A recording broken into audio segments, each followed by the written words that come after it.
Ladies and gentlemen, welcome back. It's Al here again, taking you on our weekly tour of Los Angeles' newest and most luxurious homes to hit the market. As you know, we usually tour homes that are finished and have been completed and staged and ready to sell. On this occasion, what we wanted to show you is a home a couple of months before completion to show you the work that goes on in order to bring you these amazing homes. The house we're about to show you is in the prestigious Beverly Hills 90210 zip code. The house is just under 9,000 square feet, built on a 25,000 square foot hillside lot.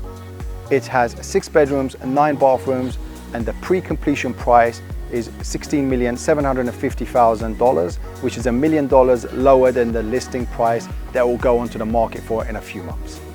From the street level, you come up a couple of steps to get to the main front door, and you're met by this huge wooden pivoted door where there is currently work going on behind. So we're going to enter the house through the back where there is a 3-car garage.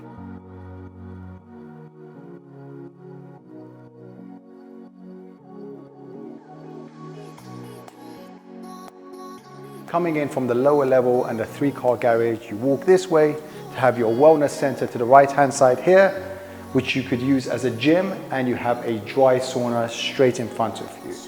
Moving back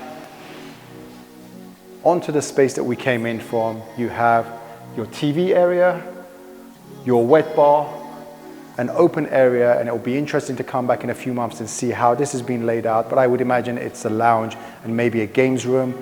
And walking this way and opening these 2 doors, you enter what will become the cinema room, and this is what a cinema room looks like before it becomes the cinema room.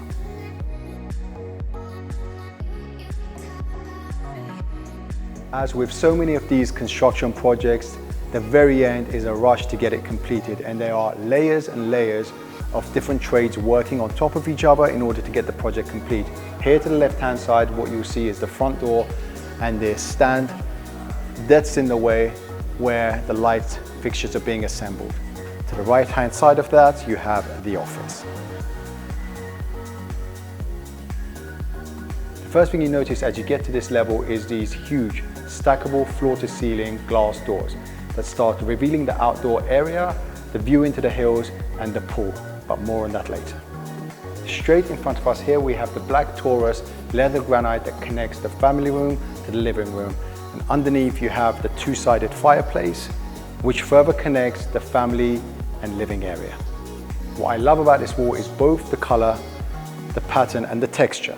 And it's not your typical smooth finished stone.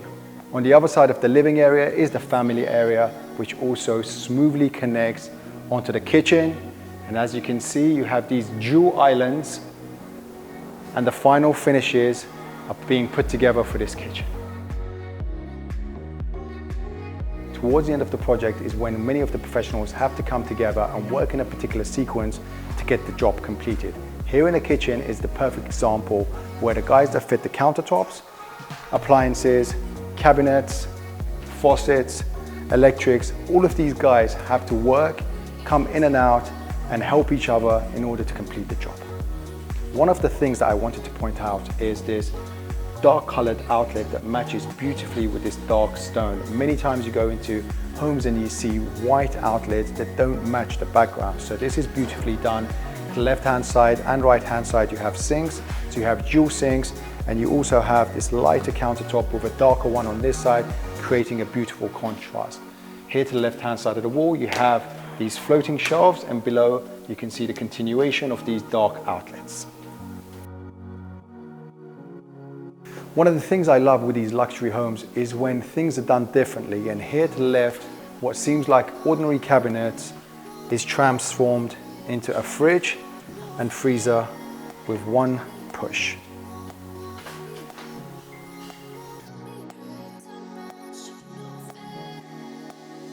This primary bedroom has a number of unique features that I'd like to show you if you follow me this way. What initially looks like a regular bookshelf with a pull of a magic lever becomes a hidden closet. And fittingly, the lever has the title, The Art of War. Usually in buildings, when a corner opens up on two sides, what you require is a post to hold the weight of the ceiling. In this case, the engineers have worked in a way where these doors open and pocket into the walls in a way where you do not need a post, and you create an open transition between the inside and the outside.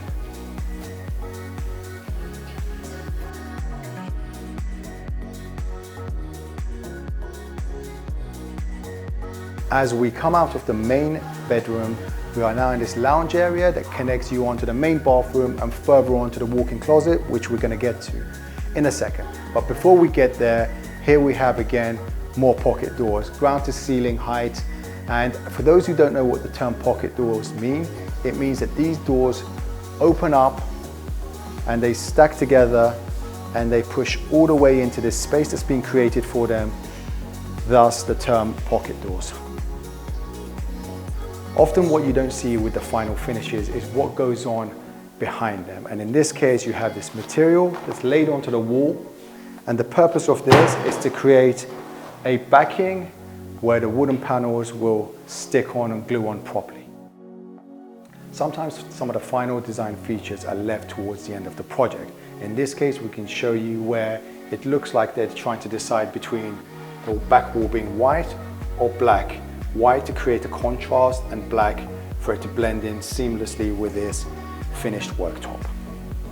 If you follow me this way, in the main bathroom, as always, you have his and hers vanity units that are floating. You have your freestanding bathtub, and one of the features that I really like is these paneled glass windows. Usually in these modern homes, you get these huge openings that sometimes lack character. In this case, you get to picture frame the scene out into the hills. Coming off the main bathroom, you are now standing in the walk-in closet, and it is without a doubt the largest walk-in closet I've ever seen. This thing is huge, has an island, drawers on both sides. Here you have your drawer for your expensive watches, and if you follow me this way, the room continues and goes into an additional space where you can put your bags, do your makeup, and let me get this out of the way, and maybe have a glass of wine while you're getting ready.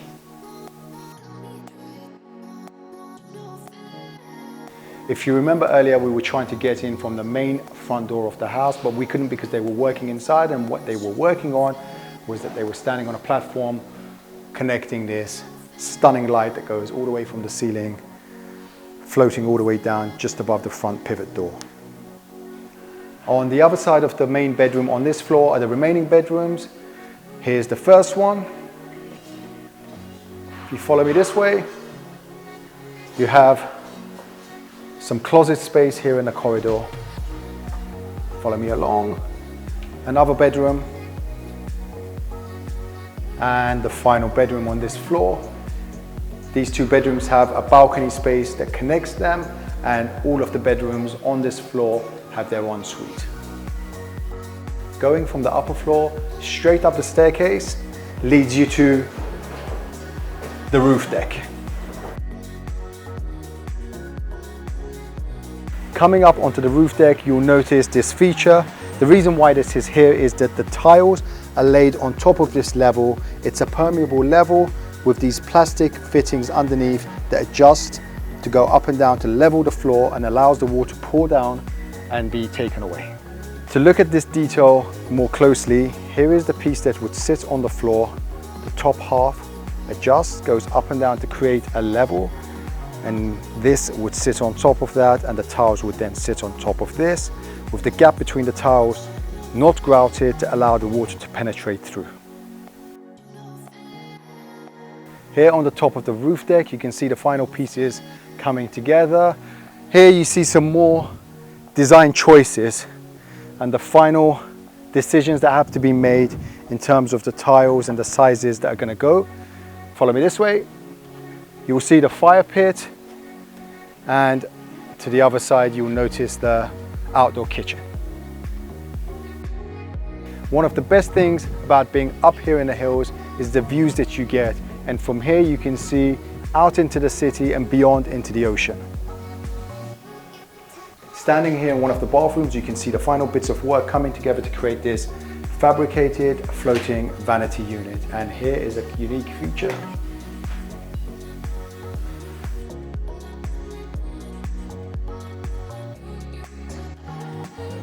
Here downstairs at the pool level, the same system, these adjustable pedestals that we used on the roof deck are used down here. The reason for that is, if you look at the floor here, it slopes down in one direction to take the water away into the drain. These things are then used in order to adjust the space you have here, having it slightly lower and it getting bigger and bigger to create a level deck with the water that will pour down and away into the drains. Here you can see the final touches being done to the outdoor area. You have the recessed TV cutout, your fireplace. Further on down here you have your barbecue, this amazing looking pizza oven, and further to the left you'd have your fridge and the countertop.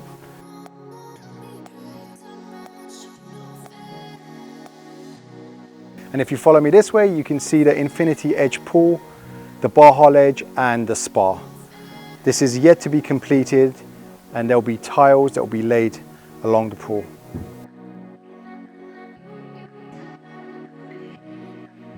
As we come to the end of this tour, I would like to thank you all for joining us for this episode. I hope you enjoyed the slightly different way of us diving into the details of the construction process and trying to explain behind the scenes of what goes on these multi-million-dollar development projects. I'd like to thank Paul Wylie for allowing us to tour this listing. If you enjoyed this and our other videos, please like and subscribe, and I look forward to seeing you guys on the next episode.